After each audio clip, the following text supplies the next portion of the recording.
Hello friends, welcome है आप सभी का आपके इस कृष्णा आर्ट्स एजुकेशन चैनल में, जो केवल और केवल बोर्ड एग्जाम की तैयारी करवाने के लिए बनी है। इसलिए इस चैनल को आपने अभी तक सब्सक्राइब नहीं किया तो इस चैनल को सब्सक्राइब कर दें और साइड के बेल नोटिफिकेशन को भी जरूर प्रेस कर दें, ताकि हमारी वीडियो का लेटेस्ट नोटिफिकेशन आप तक सबसे पहले पहुंच सके। और अगर आपको इस चैनल से रिलेटेड PDF मटेरियल चाहिए तो आप टेलीग्राम चैनल को ज्वाइन कर लें, और अगर आपको डेली क्विज और प्रैक्टिस करना तो आप टेलीग्राम ग्रुप को ज्वाइन कर लें। दोनों का लिंक डिस्क्रिप्शन में भी दिया हुआ है और दोनों को आप टेलीग्राम एप्लीकेशन में सर्च करके भी ज्वाइन हो सकते हैं। तो चलिए आज की क्लास में आगे क्यों बढ़ते हैं। आज का ये क्लास मोस्ट इंपॉर्टेंट क्लास होने वाला है, क्योंकि आज हम आपको क्लास 10 का साइंस का क्रैश कोर्स 50+ इंपॉर्टेंट और subjective question with question bank का पार्ट 5 करवाने वाले हैं। अगर आपने इसके 800+ इंपॉर्टेंट ऑब्जेक्टिव क्वेश्चंस के वीडियो को और पार्ट 4 तक के सब्जेक्टिव क्वेश्चंस के वीडियो को नहीं देखा है और देखना चाहते हैं तो आप साइंस क्रैश कोर्स के प्लेलिस्ट में जाकर इन सभी वीडियोस को देख सकते हैं। साइंस क्रैश कोर्स प्लेलिस्ट का लिंक डिस्क्रिप्शन में दिया गया है। अगर आप इन 800+ इंपॉर्टेंट ऑब्जेक्टिव क्वेश्चंस और 50+ इंपॉर्टेंट सब्जेक्टिव क्वेश्चन, मीन्स मेरा कहने का मतलब कि अगर आप साइंस क्रैश कोर्स प्लेलिस्ट को फॉलो कर लेते हैं तो आप 101% साइंस के एग्जाम में बहुत अच्छा स्कोर कर पाइएगा।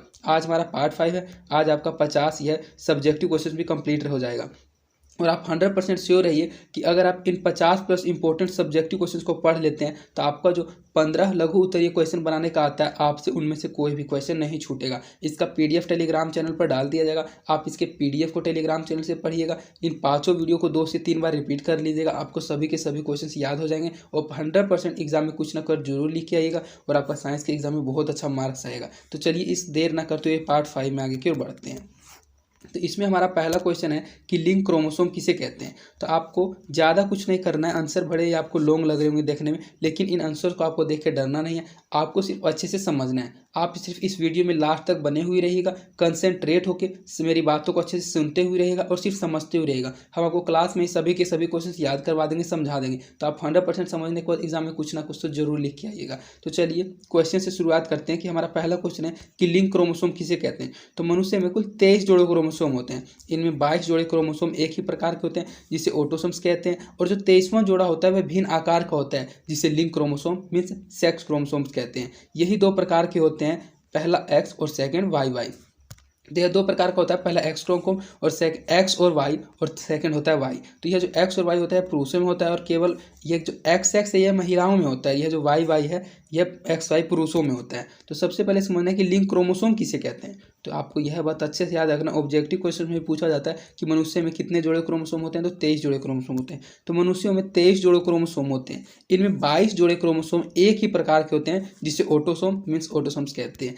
23वां जोड़ा होता है वह भिन्न आकार का होता है जिसे लिंक क्रोमोसोम सेक्स क्रोमोसोम कहते हैं। यही 2 प्रकार के होते हैं, X और Y। और इसके बारे में आपको कुछ बातें और पढ़नी है। अगर आप इतना भी लिख देते हैं तो आपका एग्जाम में 2 में से 1.5 नंबर कन्फर्म है। इसके बाद आगे की बात तो हम आपको नॉलेज के लिए लेकर आए। अगर आप इनको भी लिख देते हैं, इसमें ज़्यादा कुछ नहीं, सिर्फ आपको समझना है। अगर आप इसको लिख देते हैं, अगर 5 नंबर का यह क्वेश्चन आ गया और इन बातों को भी लिख देते हैं तो आपका 5 नंबर कन्फर्म हो जाएगा एग्जाम में। तो इसके बाद आपको क्या समझना है कि जो क्रोमोसोम होता है वह लंबा और छड़ के आकार का मीन्स रोड शेप्ड होता है। वाई क्रोमोसोम अपेक्षाकृत बहुत छोटे आकार का होता है। नर में X और Y लिंक दोनों क्रोमोसोम मौजूद होते हैं। हमने आपको इससे पहले बता दिया था कि मनुष्य में जो लिंक क्रोमोसोम होता है वह XY होता है, और मादा में Y क्रोमोसोम अनुपस्थित होता है। मतलब कि जो मादा में क्रोमोसोम होता है, महिलाओं में जो क्रोमोसोम होता है वह XX होता है, और जो पुरुषों में क्रोमोसोम होता है वह XY क्रोमोसोम होता है। तो जैसा कि इसमें लिखा हुआ है कि नर में X और Y लिंक दोनों क्रोमोसोम होते हैं, और मादा में जो Y क्रोमोसोम होता है वह अनुपस्थित होता है, क्योंकि उसके स्थान पर मादा में एक और X क्रोमोसोम ही होता है। एक तो X क्रोमोसोम है ही, और उसके बाद यहाँ Y की जगह एक और X क्रोमोसोम ही होता है, अर्थात मादा में दोनों X क्रोमोसोम होते हैं। ये X और Y क्रोमोसोम ही मनुष्य में लिंग निर्धारण करते हैं, सेक्स डिटर्मिनेशन के लिए उत्तरदायी अर्थात रिस्पॉन्सिबल होते हैं। तो इन 2 बातों को आपको सिर्फ समझना है कि जो सेक्स डिटर्मिनेशन होता है, जो मादा में मनुष्य का लिंग निर्धारण होता है, वह सिर्फ और सिर्फ पुरुषों पर निर्भर होता है, क्योंकि महिलाओं में तो सिर्फ और सिर्फ XX क्रोमोसोम होता है, लेकिन पुरुषों में XY क्रोमोसोम होता है। और पुरुष पर ही डिटर्मिनेशन करता है कि अगर पुरुष से X क्रोमोसोम यहाँ जाएगा तो लिंग निर्धारण होगा लड़की का, और अगर Y क्रोमोसोम जाएगा तो लिंग निर्धारण होगा लड़के का। तो आपको सिर्फ 2 पॉइंट को समझना है कि लिंग क्रोमोसोम कहते किसे हैं। तो मनुष्य में 23 जोड़े क्रोमोसोम होते हैं। इसमें 22 जोड़े क्रोमोसोम एक ही प्रकार के होते हैं जिसे ऑटोसोम्स कहते हैं, और 23वां जोड़ा भिन्न आकार का होता है जिसे लिंग क्रोमोसोम सेक्स क्रोमोसोम कहते हैं। ये 2 प्रकार के होते हैं, X एंड YY। क्रोमोसोम लंबा और छड़ के आकार का होता है। सबसे पहले क्वेश्चन यह भी पूछ लिया जाता है कि क्रोमोसोम किस आकार का होता है, तो क्रोमोसोम लंबा और छड़ के आकार का होता है जिसे रोड शेप्ड कहते हैं। वाई क्रोमोसोम अपेक्षाकृत बहुत ही छोटे आकार का होता है। जो वाई क्रोमोसोम होते हैं छोटे आकार का होता है। नर में X और Y दोनों लिंक क्रोमोसोम मौजूद होते हैं, और मादा में जो Y क्रोमोसोम होता है वह अनुपस्थित होता है। उसके स्थान पर एक और X क्रोमोसोम होता है, अर्थात मादा में दोनों के दोनों क्रोमोसोम X क्रोमोसोम ही होते हैं। ये एक्स और वाई क्रोमोसोम ही, जो एक्स और वाई क्रोमोसोम है जो कि पुरुषों में होते हैं, यही मनुष्य में लिंग निर्धारण का करते हैं, सेक्स डिटरमिनेशन के लिए उत्तरदायी अर्थात रिस्पॉन्सिबल होते हैं। तो यही क्रोमोसोम क्या होते हैं, इन क्रोमोसोम की कहानी को सिर्फ आपको इतना ही समझना था। आप अच्छे से समझ गए होंगे कि कैसे सेक्स डिटरमिनेशन होता है, कैसे लिंग निर्धारण होता है और कैसे इस किसके लिए ये होता है। तो आपको सिर्फ इसमें 2 पॉइंट याद रखना है कि मनुष्य में जो पुरुषों में होता है, जो महिलाओं में होता है वह एक्स एक्स क्रोमोसोम होता है, और जो पुरुषों में होता है वह एक्स वाई क्रोमोसोम होता है। कुल कितने जोड़े क्रोमोसोम होते हैं? 23 जोड़े क्रोमोसोम होते हैं। इसके बाद हमारा नेक्स्ट क्वेश्चन है कि हम अपने माता पिता के समान क्यों होते हैं, मतलब हम लोग जो होते हैं जो अपने माता पिता के समान क्यों होते हैं, इसका क्या कारण है। तो प्रत्येक जीव में बहुत से ऐसे गुण होते हैं, यहाँ गण लिखा हुआ है, गुण होना चाहिए था, कुछ टाइपिंग में थोड़ा बहुत मिस्टेक हो जाता है, इसलिए आप उन सभी चीज़ों को ध्यान दीजिएगा। तो प्रत्येक जीव में बहुत से ऐसे गुण होते हैं जो पीढ़ी दर पीढ़ी माता पिता अर्थात जनकों से उनके संतानों में संचरित होते रहते हैं। ऐसे गुणों को आनुवंशिक गुण या फिर पैतृक गुण कहते हैं। इन्हीं गुणों के कारण हम अपने माता पिता के समान होते हैं। तो हम अपने माता पिता के समान इसलिए होते हैं क्योंकि इसका एक रीज़न है, क्योंकि जो प्रत्येक जीव होता है, प्रत्येक जीवों में से बहुत से ऐसे गुण होते हैं जो कि पीढ़ी दर पीढ़ी माता पिता अर्थात जनकों से उनके संतानों में संचरित होते रहता है। ऐसे गुणों को आनुवंशिक गुण या फिर पैतृक गुण भी कहते हैं। इन्हीं गुणों के कारण हम अपने माता पिता के समान होते हैं। यही रीज़न है कि हम अपने माता पिता के समान क्यों होते हैं, क्योंकि जो आनुवंशिक गुण है और पैतृक गुण है ये अपने संतानों के साथ संचरित होते रहता है, और इस संचरित के कारण हम लोगों के माता पिता के गुण भी हम लोगों में आ जाते हैं। इसी कारण हम लोगों को लगता है कि हम अपने माता पिता के समान हैं। इसके बाद आपका मोस्ट इंपोर्टेंट क्वेश्चन है कि पर्यावरण किसे कहते हैं, व्हाट इज इन्वायरमेंट। यह क्वेश्चन मोस्ट इंपोर्टेंट क्वेश्चन है। 5 नंबर में 100% संभावना है कि पूछा जाएगा कि क्रोमोसोम किसे कहते हैं। तो किसी भी जीव के चारों ओर फैली हुई भौतिक या जैव या अजैव कारकों से निर्मित दुनिया जिसमें वह निवास करता है तथा जिससे वह प्रभावित होता है उसे उसका पर्यावरण या फिर वातावरण कहा जाता है। सिर्फ आपको इतना पॉइंट भी याद रख लीजिएगा तो आप 100% बहुत अच्छा मार्क्स ला सकते हैं एग्जाम में कि पर्यावरण कहते किसे हैं। तो किसी जीव के चारों ओर फैली हुई भौतिक या अजैव और जैव कारकों से निर्मित दुनिया जिसमें वह निवास करता है तथा जिससे वह प्रभावित होता है उसे उसका पर्यावरण या वातावरण कहा जाता है। उदाहरण के तौर पर पौधे, जानवर जिसका मनुष्य के पर्यावरण का जैविक हिस्सा है, जिस धरती पर वह रहता है एवं फसल उपजाता है, जल जो वह पीता है एवं सिंचाई के लिए उपयोग में लाता है, हवा जो उसकी प्राण वायु है, ये उसके भौतिक वातावरण के भाग है। इसके अलावा वायुमंडलीय में ऐसे कारक हैं जैसे कि सूर्य की रोशनी, वर्षा, तापक्रम, नमी आदि, ये सभी के सभी भौतिक वातावरण के ही भाग हैं। तो आपको सिर्फ इसमें मेन पॉइंट को समझना है। इसमें ज़्यादा ही देखने में लॉन्ग जैसा लग रहा होगा आंसर, लेकिन बिल्कुल इजी आंसर है। इसको आप अच्छे से एक बार खुद से पढ़िएगा तो आपको 100% यह समझ जाएगा कि पर्यावरण किसे कहते हैं। तो कोई भी जीव हो, किसी भी जीव के चारों ओर फैली हुई भौतिक या जैव या अजैव कारकों से निर्मित जो दुनिया होती है जिसमें वह निवास करता है, जिसमें वह रहता है तथा जिससे वह प्रभावित होता है उसे ही उसका वह पर्यावरण या फिर वातावरण कहा जाता है। उदाहरण के तौर पर जैसे पौधे और जानवर होते हैं जो किसी मनुष्य के पर्यावरण का जैविक हिस्सा होता है। जिस धरती पर वह रहता है वह फसल उपजाता है, जल जो वह पीता है एवं सिंचाई के लिए उपयोग में लाता है, हवा जो उसकी प्राण वायु है, और ये भौतिक वातावरण का भाग है। इसके अलावा वायुमंडलीय कारक जैसे सूर्य की रोशनी, वर्षा, तापक्रम, नमी, ये भी सभी के सभी भौतिक वातावरण के ही भाग है। तो इसे ही पर्यावरण कहा जाता है। इसके बाद हमारा नेक्स्ट क्वेश्चन कि ओजोन क्या है। यह किसी पारितंत्र को किस प्रकार प्रभावित करते हैं। तो ओजोन एक परत होता है। यह भी क्वेश्चन मोस्ट इंपोर्टेंट क्वेश्चन है जो आप 100% अच्छे से याद रखिएगा। 100% यह बोर्ड एग्जाम में पूछा जाएगा कि ओजोन क्या है। तो ओजोन, जिसको O3 कहा जाता है, ओजोन एक अणु के ऑक्सीजन के 3 परमाणुओं से बना होता है। ये जो O3 लिखा हुआ है ऑक्सीजन के 3 परमाणुओं से बना होता है। ये O3 ऐसे रहना चाहिए था, टाइपिंग में मिस्टेक हो जाता है इसलिए O3 ऐसे टाइपिंग हो गया। तो इसलिए आपको ध्यान रखना है कि ओजोन O3 के अणु ऑक्सीजन के 3 परमाणुओं से बनते हैं। यह वायुमंडल के सबसे ऊपरी सतह में पाया जाता है। यह सूर्य से आने वाली जो पराबैंगनी विकिरण होती है, इस पराबैंगनी विकिरण से पृथ्वी को सुरक्षा प्रदान करती है। यही पराबैंगनी विकिरण, यह जो पराबैंगनी विकिरण होती है यह जीवों के लिए अत्यंत हानिकारक होती है, जिससे मानव की त्वचा जो है, मानव का जो स्किन है, जो हम लोगों का स्किन है, जो जीव जंतु का स्किन है, उसमें त्वचा में कैंसर हो सकता है। यह वायुमंडल में 15 किलोमीटर से लेकर 50 किलोमीटर की ऊंचाई तक पाया जाता है। अतः यह हमारे परितंत्र के लिए काफ़ी लाभदायक है। तो यह जो ओजोन है यह क्या है और यह किसी परितंत्र को किस प्रकार प्रभावित करती है, तो इसमें सिर्फ आपको इतना समझना है कि जो ओजोन होता है यह ओजोन ऑक्सीजन के 3 परमाणुओं से बनता है। ओजोन जो होता है ये ऑक्सीजन के 3 अणुओं के परमाणु से बनता है। यह वायुमंडल के सबसे ऊपर वाले सतह में पाया जाता है। यह सूर्य से आने वाली जो पराबैंगनी विकिरण होती है, सूर्य से जो किरणें आती है उसमें पराबैंगनी विकिरण होती है, और वह पराबैंगनी विकिरण हम लोगों के लिए बहुत हानिकारक होती है। अगर वह डायरेक्ट हम लोगों के ऊपर पड़ जाए तो हम लोगों की त्वचा जलने लगेगी, अर्थात हम लोगों की त्वचा में कैंसर नामक रोग हो जाएगा। इसलिए यह सूर्य से आने वाली जो पराबैंगनी विकिरण होती है इससे पृथ्वी को सुरक्षा प्रदान करती है ओजोन परत। यही पराबैंगनी विकिरण जीवों के लिए अत्यंत हानिकारक है, क्योंकि यह जो पराबैंगनी विकिरण है यह जीवों के लिए बहुत हानिकारक है, जिससे मानव में त्वचा में कैंसर हो जाता है। और यह वायुमंडल में जो है ओजोन परत है, ये वायुमंडल में 15 किलोमीटर से लेकर 50 किलोमीटर की ऊंचाई तक, अतः हमारे पूरे के पूरे पारितंत्र को अच्छे से घेरे रहती है, सुरक्षा प्रदान करती है और ये हमारे पारितंत्र के लिए काफ़ी लाभदायक है। तो ओजोन क्या है, तो इस पॉइंट को आप समझ गए हो कि ओजोन एक परत होता है जो कि वायुमंडल की ऊपरी सतह पर पाया जाता है और यह सूर्य से आने वाली पराबैंगनी विकिरणों को रोककर हम लोगों को सुरक्षा प्रदान करता है। तो सिर्फ आपको इतना समझना कि ओजोन क्या और ये किसी प्रकार से उनको किस प्रकार प्रभावित करती है। तो आप अच्छे से समझ गए होंगे कि ओजोन क्या है और ये किसी पारितंत्र को किस प्रकार प्रभावित करती है। इसके बाद हमारा नेक्स्ट क्वेश्चन है कि पारिस्थितिक तंत्र में उत्पादकों के क्या कार्य है। जो पारिस्थितिक तंत्र है इसमें उत्पादक के क्या क्या कार्य होते हैं, इन कार्यों की आपको विवेचना करना, इन कार्यों के बारे में आपको बताना है। तो सबसे पहले हमने आपको बताया था कि किसी भी क्वेश्चन का आंसर लिखने से पहले आपको यह पॉइंट जरूर लिख देना है कि क्वेश्चन ही लिख के निम्नलिखित कार्य होते हैं, यह लिखना जरूरी है कि पारिस्थितिक तंत्र में पौधे उत्पादक का कार्य करते हैं, इसके द्वारा निम्नलिखित कार्य होते हैं। उसके बाद आपको पॉइंट बाय पॉइंट इसके क्या क्या कार्य होते हैं, उन पॉइंट बाय पॉइंट को, इन सभी कार्यों को लिख देना है। तो जैसे कि इसमें पहले कार्य होता है कि किसी भी पारितंत्र में रहने वाले जीव की प्रकृति का निर्धारण हरे पौधे या उत्पादक के द्वारा होता है। कोई भी पारितंत्र हो, सभी के सभी पारितंत्र में रहने वाले जो जीव की प्रकृति का निर्धारण होती है वह हरे पौधे या उत्पादक के द्वारा होते हैं, क्योंकि हरे पौधे फोटोसिंथेसिस प्रोसेस के द्वारा अपने स्वपोषी पोषण के द्वारा खुद का निर्माण करते हैं और उसके द्वारा जो उत्पादन करते हैं हम लोगों अर्थात स्वपोषी के कारण हम लोग यूज कर पाते हैं।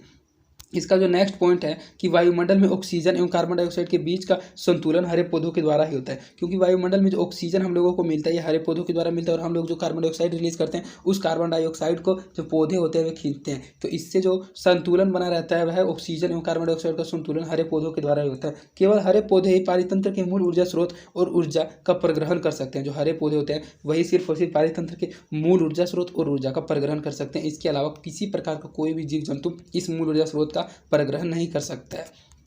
तो आप इस पॉइंट को अच्छे से याद रखिएगा कि पारिस्थितिक तंत्र में उत्पादकों के क्या कार्य हैं। उत्पादकों का यहाँ मतलब है हरे पेड़ पौधे। तो जो हरे पेड़ पौधे हैं इसका पारिस्थितिक तंत्र में क्या क्या कार्य है, इन कार्यों की आपको विवेचना करनी थी। तो पारिस्थितिक तंत्र में पौधे उत्पादक का कार्य करते हैं, इसके द्वारा निम्नलिखित कार्य होते हैं। किसी भी पारितंत्र में रहने वाले जीव की प्रकृति का निदान हरे पौधे वायुमंडल हरे पौधे उत्पादक के द्वारा ही होता है। वायुमंडल में ऑक्सीजन एवं कार्बन डाइऑक्साइड के बीच का जो संतुलन होता है, कार्बन डाइऑक्साइड एवं ऑक्सीजन का जो संतुलन होता है यह भी हरे पौधों के द्वारा ही होता है, मतलब पारिस्थितिक में रहने वाले उत्पादकों के द्वारा ही होता है। केवल हरे पौधे ही पारितंत्र की मूल ऊर्जा स्रोत और ऊर्जा स्रोत सौर ऊर्जा का परिग्रहण कर सकते हैं, इसके अलावा कोई अन्य नहीं कर सकता है। तो यही तीन उपयोग है, यही तीन कार्य होते हैं जो कि पारिस्थितिक तंत्र में उत्पादकों के कार्य होते हैं।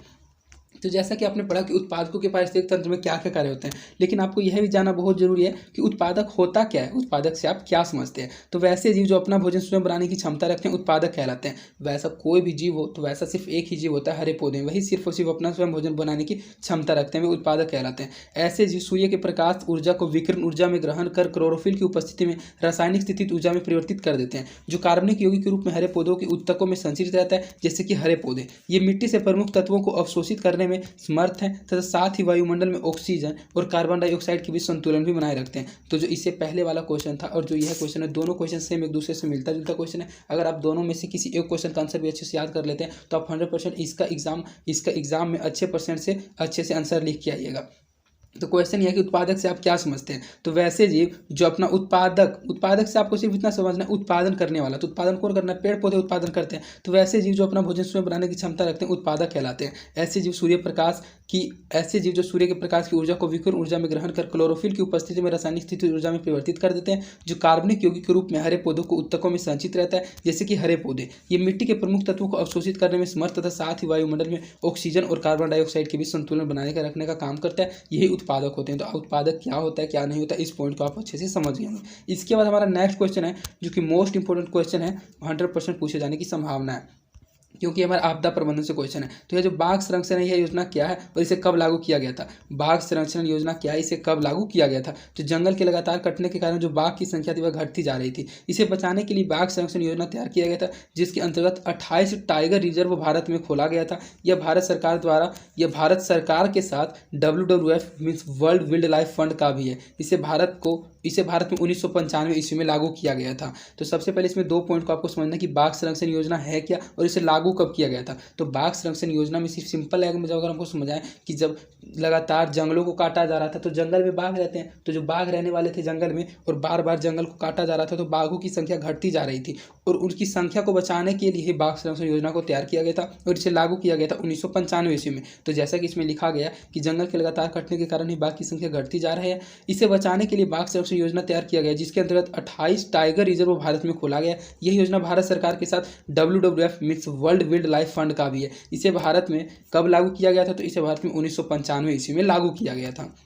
यही है बाघ संरक्षण योजना। इसके बाद आपको नेक्स्ट क्वेश्चन है, बहुत ही मोस्ट इंपोर्टेंट क्वेश्चन है कि गंगा का प्रदूषण पर एक टिप्पणी लिखे। यह क्वेश्चन आपका सोशल साइंस में भी पूछा जा सकता है और साइंस, इन दोनों के लिए आपका यह मोस्ट इंपोर्टेंट क्वेश्चन है कि गंगा पर प्रदूषण किस प्रकार हुई उसके बारे में आपको लिखिए। तो सबसे पहले आपको गंगा के बारे में कुछ बता देना है। गंगा एक नदी है। तो सबसे पहले गंगा हिमालय में स्थित अपने उद्गम गंगोत्री से बंगाल की खाड़ी में गंगा सागर तक 2500 किलोमीटर की यात्रा तय करती है। मतलब कि जो गंगा है वह हिमालय में स्थित जो उद्गम गंगोत्री है, मतलब गंगोत्री से गंगा नदी निकलती है और बंगाल की खाड़ी तक सफर करती है। मतलब गंगोत्री से निकलकर बंगाल की खाड़ी में मिल जाती है और इसके बीच यह 2500 किलोमीटर तक की यात्रा करती है। मतलब कि जो गंगा नदी की लंबाई है वह लगभग 2500 किलोमीटर है। इसके किनारे स्थित नगरों में इसके किनारे स्थित जो नगरें होते हैं, इन नगरों ने इसमें उत्सर्जित कचरा एवं मल प्रवाहित कर एक नाले के रूप में परिवर्तित कर दिया है। मानव के अन्य क्रियाकलाप जैसे नहाना, कपड़े धोना, मृत व्यक्तियों की राख एवं शवों को बहाना, उद्योगों द्वारा उत्पादित रासायनिक उत्सर्जन ने गंगा के प्रदूषण को बढ़ाकर इसमें जो क्लोरीफार्म जीवाणु होता है, इस जीवाणु में उपस्थित द्वारा जल को संदूषित कर दिया, मीन्स प्रदूषित कर दिया गया। जल में इनके विषैले प्रभाव के कारण जो जल में मछलियाँ रहती हैं वे मछलियाँ भी मरने लगी है। तो इसमें टिप्पणी लिखने के लिए कहा जा रहा था कि गंगा के प्रदूषण पर टिप्पणी लिखिए। तो गंगा में कैसे प्रदूषण होता है, इस पॉइंट को सिर्फ ये आपको लिखना था। तो सबसे पहले गंगा के बारे में आपको कुछ पॉइंट लिख देना। जैसे कि हमने आपको बताया कि गंगा हिमालय में स्थित उद्गम गंगोत्री से बंगाल की खाड़ी में सागर तक 2500 किलोमीटर तक की यात्रा करती है। इसके किनारे से जितने भी नगर होते हैं वे सभी के सभी नगर इसमें उत्सर्जित कचरा एवं मल प्रवाहित कर इसे एक नाले के रूप में परिवर्तित कर दिए हैं। मतलब इसको कर दिया, एक नाला बना दिया गंगा नदी को। मानव के अन्य क्रियाकलाप जैसे कि नहाना, कपड़े धोना, मृत व्यक्तियों की राख एवं शवों को बहाना, उद्योगों द्वारा उत्पादित रासायनिक उत्सर्जन ने, मतलब इन सभी क्रियाकलापों ने भी गंगा का प्रदूषण बढ़ाकर इसमें जो कोलीफार्म जीवाणु होता है, इस जीवाणु की उपस्थिति द्वारा जल को संदूषित कर दिया गया। जल में इन सब के विषैले प्रभाव के कारण जो जल में जलीय जीव है, मीन्स मछलियाँ, वे सभी के सभी मरने लगे। यही गंगा में क्या प्रदूषण है, इस गंगा के प्रदूषण के बारे में सिर्फ इतना ही आपको समझना था। इस टाइप के क्वेश्चन को आप अपने माइंड के अनुसार भी लिख सकते हैं, क्योंकि आप एवरीडे लाइफ में, आप अपने जीवन काल में देख रहे हैं कि कहाँ किस प्रकार कैसी प्रदूषण हो रही है। इसके बाद हमारा नेक्स्ट क्वेश्चन है कि पर्यावरण मित्र बनने के लिए आपको अपनी कौन कौन सी आदतों में परिवर्तन लाना होगा। मतलब जो इको फ्रेंडली होता है, आपने बहुत सारे प्रोडक्ट पर देखा होगा, लिखा रहता है इको फ्रेंडली। तो जो इको फ्रेंडली होता है मीन्स पर्यावरण मित्र होता है। इस पर्यावरण मित्र बनने के लिए आप अपनी आदतों में कौन कौन सा परिवर्तन ला सकते हैं, आप अपनी आदतों में कौन कौन सा सुधार ला सकते हैं। तो सबसे पहले हमने आपको बताया था कि यहाँ उत्तर का मैंने स्पेस छोड़ दिया क्योंकि टाइप करने में टाइम वेस्ट हो रहा था, इसलिए आपको यहाँ क्या लिखना है। तो सबसे पहले उत्तर में आपको लिख देना है कि पर्यावरण मित्र बनने के लिए अपनी आदतों में हम लोग निम्नलिखित सुधार ला सकते हैं, निम्नलिखित परिवर्तन कर सकते हैं। उसके बाद आपको पॉइंट बाय पॉइंट सभी सुधारों को लिख देना है। तो सबसे पहला जो हम सुधार कर सकते हैं, परिवर्तन ला सकते हैं कि धुआं रहित वाहनों का उपयोग करके, जो धुआं, वैसा वाहन जो कि धुआं ना दे, उन वाहनों का उपयोग करके हम लोग पर्यावरण मित्र बन सकते हैं। पॉलीथीन का उपयोग ना करके जल संरक्षण को बढ़ावा देकर, वनों की कटाई पर रोक लगाकर, वृक्षारोपण करके, तेल से चालित वाहनों का कम से कम उपयोग करके, मीन्स धुआं रहित वाहनों का प्रयोग करके। तो अगर उपयुक्त विभिन्न विधियों से अपनाकर हम पर्यावरण संरक्षण में योगदान कर सकते हैं, हम लोग इको फ्रेंडली पर्यावरण मित्र बन सकते हैं। तो पर्यावरण से रिलेटेड यह मोस्ट इंपोर्टेंट क्वेश्चन है, 100% पूछे जाने की संभावना है कि पर्यावरण मित्र बनने के लिए हम अपनी आदतों में कौन कौन से परिवर्तन ला सकते हैं। तो पर्यावरण मित्र बनने के लिए हम अपनी आदतों में निम्नलिखित परिवर्तन ला सकते हैं। पहला, हम लोग धुआं रहित वाहन का प्रयोग करके पर्यावरण मित्र बन सकते हैं। पॉलीथीन का उपयोग न करके जल संरक्षण को बढ़ावा देकर, वनों की कटाई पर रोक लगाकर, मतलब वनों की कटाई न करने देंगे, अधिक से अधिक वृक्षारोपण करेंगे, नए नए पेड़ लगाएंगे और तेल से चालित वाहनों का कम से कम उपयोग करके। तो उपयुक्त विभिन्न विधियों को अपनाकर हम पर्यावरण संरक्षण में योगदान कर सकते हैं। पर्यावरण को बचाने के लिए 3 प्रकार के आर का उपयोग किया है। मतलब कि जो पर्यावरण है, जो इन्वायरमेंट है, इसको बचाने के लिए आर अल्फ़ाबेट का 3 प्रकार का उपयोग किया है। इन तीनों उपयोग को आपको बताना है। तो इसको हमने आपको ऑब्जेक्टिव क्वेश्चन में भी एक्सप्लेन किया था, एक बार फिर से सब्जेक्टिव क्वेश्चन में एक्सप्लेन कर देते हैं। यह हमारे क्रैश कोर्स का लास्ट क्वेश्चन है और मोस्ट इंपॉर्टेंट क्वेश्चन है कि आर अल्फ़ाबेट का किस प्रकार हम 3 प्रकार से उपयोग कर सकते हैं पर्यावरण को बचाने के लिए। तो पर्यावरण को बचाने के लिए 3 प्रकार के आर अल्फ़ाबेट का उपयोग हम करते हैं। पहला, कम उपयोग। आर से रिड्यूस मीन्स कम उपयोग, किसी भी संसाधन का हम लोग कम उपयोग करके पर्यावरण को बचा सकते हैं। सेकंड है पुनः चक्रण, जिसे रिसाइकल इंग्लिश में कहा जाता है। रिसाइकल करके हम एक ही वस्तु को बार बार यूज कर सकते हैं। और थर्ड है पुनः उपयोग, जिसको हम रीयूज कहते हैं, मतलब कि बार बार उपयोग करके एक ही वस्तु को पुनः उपयोग करके पर्यावरण को बचा सकते हैं। तो पर्यावरण को बचाने के लिए जो 3 प्रकार के आर अल्फ़ाबेट का उपयोग है वह यह है कि पहला रिड्यूस, सेकेंड रिसाइकल और थर्ड रीयूज। रिड्यूस का मतलब होता है कम उपयोग करके, रिसाइकल का मतलब होता है पुनः चक्रण करके, और रीयूज का मतलब होता है पुनः, मतलब मीन्स बार बार उपयोग करके। तो पर्यावरण को बचाने के लिए 3 प्रकार के आर अल्फ़ाबेट का उपयोग निम्नलिखित है। पर्यावरण को बचाने के लिए 3 प्रकार के आर का उपयोग हम करते हैं, कम उपयोग, रिड्यूस, पुनः चक्रण, रिसाइकल, पुनः उपयोग, रीयूज। तो इस प्रकार आप 50 प्लस इंपॉर्टेंट सब्जेक्टिव क्वेश्चन आपका कंप्लीट हो गया। हम आशा करते हैं कि आपको सभी के सभी क्वेश्चन अच्छे से समझ आए होंगे। आप कमेंट सेक्शन में बताइएगा कि आपको ये सभी क्वेश्चन पढ़ने में कैसे लगे। और यह हमारे क्रैश कोर्स का लास्ट क्लास था। आज सब्जेक्टिव क्वेश्चन का भी सभी क्लास समाप्त हो गया और ऑब्जेक्टिव क्वेश्चन का भी सभी समाप्त क्लास हो गया। और अगर आपको इन सभी वीडियोज़ को एक बार फिर से देखना है तो आप साइंस क्रैश कोर्स के प्लेलिस्ट में जाकर इन सभी वीडियोज़ को एक बार फिर से रिपीट कर लीजिएगा। सभी वीडियोज़ को स्पीडली देख लीजिएगा एग्जाम से पहले। और आप इन सभी के पीडीएफ को पढ़ना चाहते हैं तो आप टेलीग्राम चैनल को ज्वाइन कर लें। टेलीग्राम चैनल पर इसका पीडीएफ अपलोड कर दिया जाता है। और अगर आपको हमारी वीडियोज़ वास्तव में पसंद आती है तो आप हमारी वीडियोज़ को अपने दोस्तों के भी ज़्यादा से ज़्यादा शेयर करें और आप हमारी वीडियोज़ को लाइक भी जरूर करें। इससे हमारा मोटिवेशन बना हुआ रहता है। और अगर आपने अभी तक इस चैनल को सब्सक्राइब नहीं किया तो इस चैनल को भी जरूर सब्सक्राइब कर दें ताकि आगे भी आपको ऐसी लेटेस्ट वीडियो की नोटिफिकेशन मिलती रहे। तो आज के लिए इतना ही, धन्यवाद। मिलते हैं आपसे किसी अन्य इंपॉर्टेंट वीडियो में।